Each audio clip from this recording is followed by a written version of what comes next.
travel isn't just about destinations, it's about the people you meet, the cultures you immerse yourself in, the stories you carry home.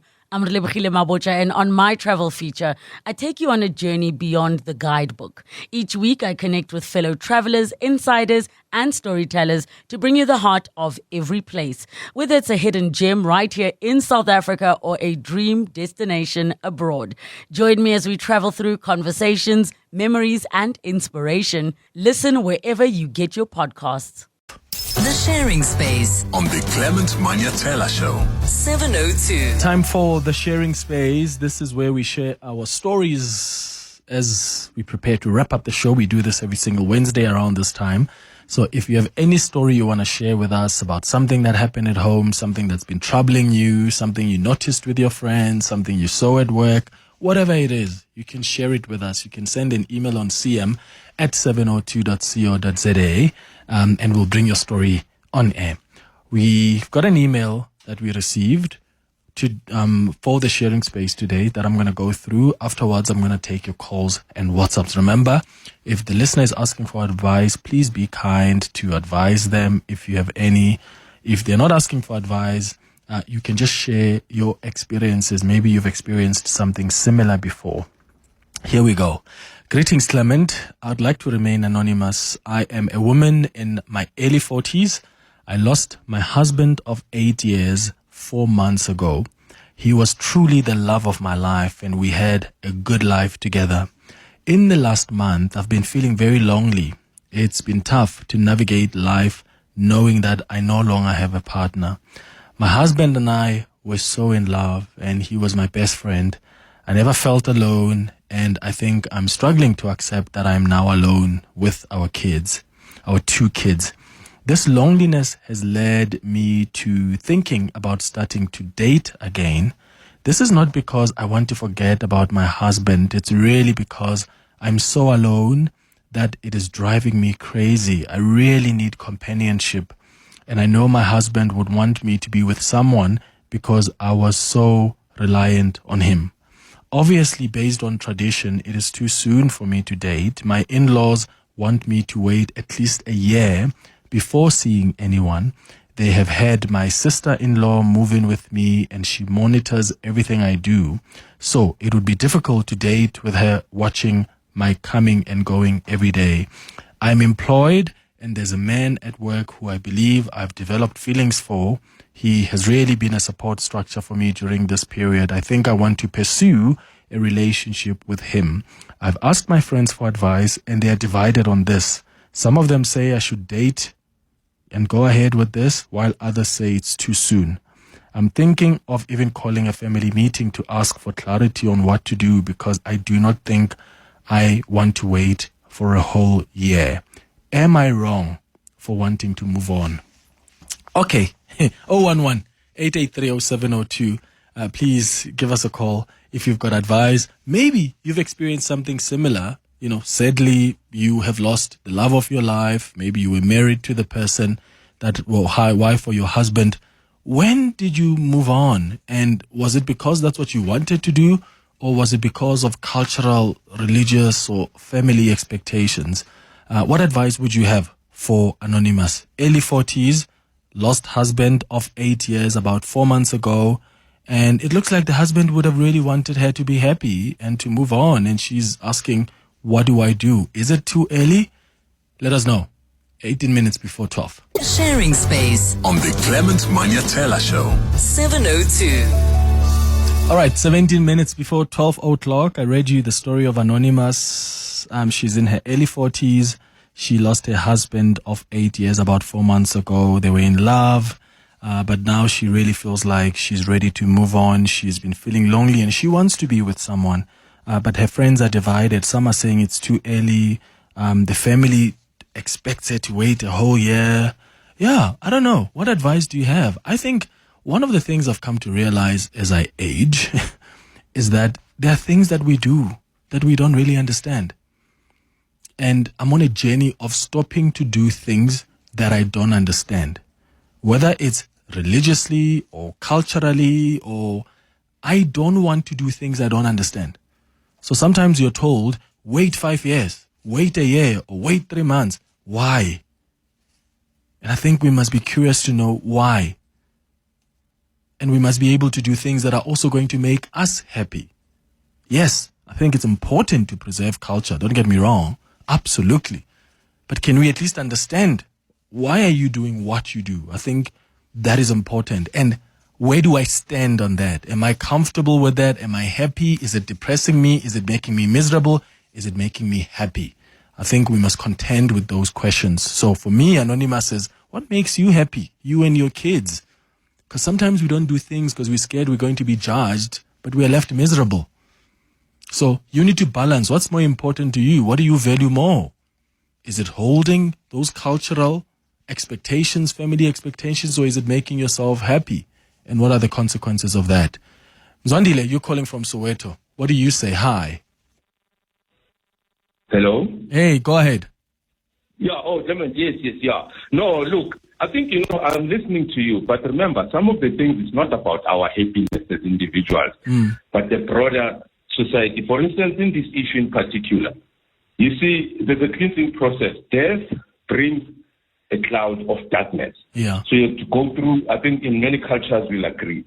Secondly, our belief, and it's proven, husband or a guy who meets up with a lady who's still a widow, she's meeting some darkness in there. And it's not safe even for the guy. So the woman, if she loves the guy, insists, he must wait so that when they enter into that relationship, they can do everything free without any risk. Wait until when, Mzwandile? The whole year? Darkness.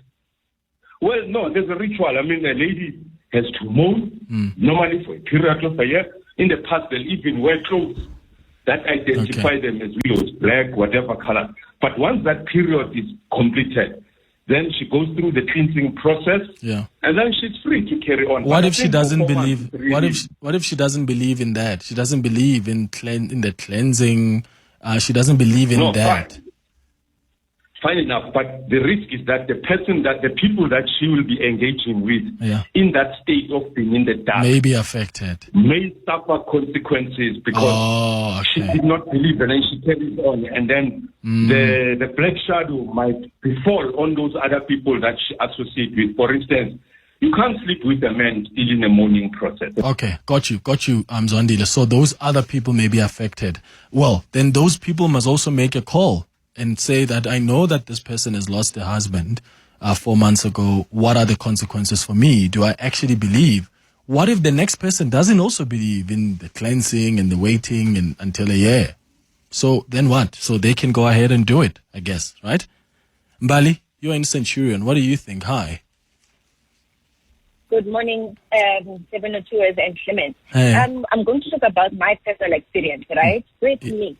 I went through that grieving process, and also I went through the cleansing and with the wearing of the clothes and everything. Yeah. And then I grieved. But you know what, Clement, you must not allow people to dictate to us when it is, because I'm also a widower and at 29. So you must not allow people to tell you that when is it the time to move on. And another thing that you must just also be careful about is the person that she's exposing herself to. For example, with I don't want to say stereotyping it, but most of the time, that guys would also prey on us, thinking that we just lost our husband and we've got money. Yes. So she must just also be careful. But also, on a lighter note, you might find someone who is genuinely in love with you, or is genuinely want to pursue a relationship with you. But with her, she must just allow herself to grieve, and when she feels that she has grieved enough, then she can move on. So Anonymous, just be okay. I'm just going to say, just be strong and be heal yourself, and then be okay. Thank you so much, Kenneth. Bali, thank you for that, and I'm sorry to hear about your husband. If you don't mind me asking, was there a time when you felt you were ready to move on? Yes, it comes. Ne? And also another thing that you would be filled with also issues of feeling like guilty, but at the same time, someone, I think I went to a counseling session, someone would tell me, your partner would still want you to move on.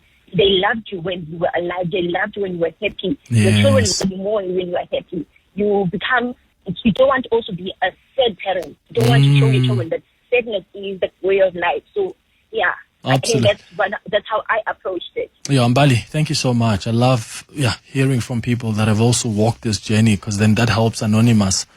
Because then you are relatable to Anonymous. All of us can give advice, but we have never walked those shoes. So to hear someone who's been there, Anonymous at least can weigh that and know that, oh, there's someone who's also been through the same thing. So Mbali, I appreciate you sharing your story with us. Isaac, you're in Limpopo. What do you think? Hi. Tobel. Ne ke tlo eletsa fela hloka ino reng 4 months is too soon man. Okay, a dulenyana at least ka bangwa o rata my through process of cleansing. It's not about believing or not believing. Mara nyama aga se closure tlamele a dule at least a year. Aga no bana motho ha ba kwa na re ba tla tswela pele after a year then by dirent. But 4 months is very very soon. I mean it will tell anta to modimo le sa yeme so we le o sa etsa le next. So it's very soon. 4 months is very very soon. A tsamai a tlhapishiwe a be right and then tsela tsa di bulele motho ha ya ska ba le mathata a kopana le yena ba tlo ba right. Have you been in the same situation, Isaac? Yeah, but that was back in 2019. So ke lositse waka. But problem ga nna go reng ke little data after 2 years, but the thing go reng every time I'm gonna let somebody or get data, I just think it looks like I'm betraying my person. So it somehow looks like, why am I doing this? I mean, I had this person. Would I be happy if she was like, doing the same thing if I'm gone? It just feels so weird for me. I don't know about the other people, but so I still can't do it now. Just let me just stay with my children. Okay, Isaac, thank you so much for sharing your story with us. I'm also sorry to hear about your partner that you lost.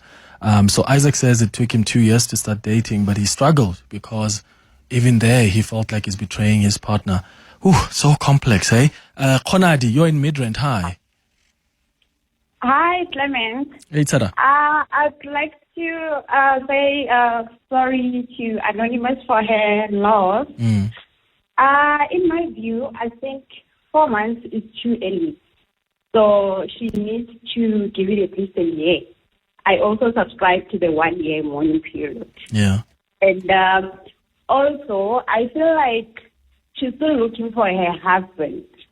And I'm worried for her that potential man that she's looking for might not be the opposite of her husband. And she'll be very disappointed and very hurt. Yes, got you. Konadi in Midrand, thank you. Stan in Rodeport, hi. Hi, Clement. How are you? Good, man. Go ahead. I just wanted to comment that, you know what, in life we shouldn't go on what people think or what everybody's got different experiences. I got divorced, and then immediately after a year I started dating, and I can say that I met the love of my life. So we can't stop people from trying to venture into those things. There are things that you have to look for, but let a person be. That's it. We can't be getting involved in what she thinks or what people think. Yeah. And once you start looking at what people think, then you actually stop living your life. Absolutely. Stan, I got you. Here's some WhatsApp voice notes. Hey, Clement. So for your guest, I feel that 4 months is a bit too early to get into another relationship. But I also feel that if she does find somebody that she can really connect with and perhaps fall in love again, I think she should go for it, because not every day you get to meet somebody that you really like. And if this person, if she doesn't, if this escapes, then perhaps she will never find somebody who she can fall in love with. So go for it, give it a try, and see where it goes. All the best. Morning, Clement. Regarding the sharing space, I think Anonymous is still going through the grieving process. That extreme loneliness is indeed part of it.